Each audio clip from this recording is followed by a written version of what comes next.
사상 최고가인 1211.38달러를 찍으며 하늘을 뚫을 것 같던 마이크론 테크놀로지가 미국 시각 6월 24일 운명의 실적 발표를 단 몇 시간 앞두고 하루 만에 마이너스 13.18%라는 기록적인 폭락을 맞이하며 1051.77달러로 주저앉았습니다. 한국 증시에서 삼성전자와 SK하이닉스가 각각 12% 이상 폭락하며 코스피 시장의 서킷 브레이커를 촉발했고, 이 글로벌 메모리 매도 폭풍이 고스란히 뉴욕으로 상륙한 것입니다. 실적 발표를 코앞에 두고 터진 이 미스터리한 폭락, 과연 AI 반도체 버블의 붕괴 신호일까요? 아니면 거대 기관들이 개미들의 물량을 뺏기 위해 설계한 정교한 덫일까요? 이 폭락의 본질과 숨겨진 핵심 일정을 낱낱이 분석해드립니다. 가장 먼저 전 세계의 영리한 트레이더들이 거대한 자금을 걸고 베팅하는 예측 시장, 홀리마켓의 실시간 데이터부터 확인해보겠습니다. 놀랍게도 현재 트레이더들은 마이크론이 이번 실적을 초과 달성할 확률을 무려 96%로 보고 있습니다. 사실상 시장은 마이크론의 어닝 서프라이즈를 기정사실로 하고 있다는 뜻입니다. 그런데 이상하지 않습니까? 실적이 대박날 확률이 96%라는데 정작 이번 주에 주가가 1050달러 선까지 떨어질 확률은 85%에 달합니다.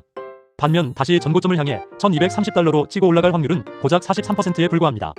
실적은 초과 달성하는데 주가는 떨어진다? 이 모순을 어떻게 설명해야 할까요? 사실 월가에서 이러한 소문의 사고 뉴스에 파는 패턴은 전혀 새로운 것이 아닙니다. 지난 역사적 데이터를 보면 마이크론은 무려 8분기 연속으로 시장의 실적과 매출 추정치를 멋지게 깨부수며 초과 달성해왔습니다. 하지만 반전은 그 다음 날이었습니다. 그 8번의 서프라이즈 중 무려 6분기 동안 실적 발표 바로 다음날 주가가 하락했습니다. 개미 투자자들은 실적 대박! 을 외치며 환호할 때 기관들은 이미 선반영된 단기 차익 매물을 던지며 주가를 아래로 밀어내고 공포를 조장했다는 뜻입니다. 지금의 13% 폭락 역시 이 기계적인 매도세와 한국발 패닉셀이 결합한 전형적인 흔들기 구간입니다. 뱅크 오브 아메리카의 간판 반도체 애널리스트 비벡 아리아는 바로 어제 마이크론의 12개월 목표 주가를 기존 950달러에서 무려 1500달러로 폭풍 상향 조정했습니다. 현재 폭락한 주가 1051달러 기준으로 보면 앞으로도 약 40% 이상의 거대한 상승 여력이 남아있다는 뜻이며, 이는 현재 월가 전체를 통틀어 가장 강력한 강세 전망 중 하나입니다. 비벡 아리아가 이토록 낙관적인 이유는 명확합니다. AI 산업은 더 이상 수요에 의해 제약을 받지 않는다. 대신 물리적 인프라, 즉 칩과 메모리, 그리고 전력에 의해 제약을 받고 있다. 지금까지 투자자들은 오직 엔비디아의 GPU가 얼마나 팔리는지에만 집착해왔습니다.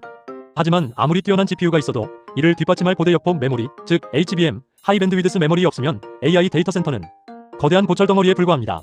특히 HBM 시장은 2025년 350억 달러 규모에서 2030년까지 무려 2460억 달러 약 340조 원 규모로 폭발적으로 성장할 것입니다. 많은 투자자가 지금도 이러다 또 공급 과잉 오는 거 아니야? 라며 두려워합니다.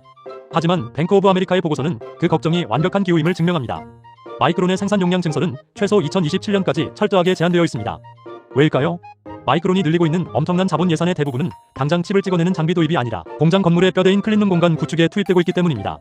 마이크론이 최근 새롭게 발표한 AI 커드, 엔트로픽과의 다년간 파트너십 및 공급 계약입니다.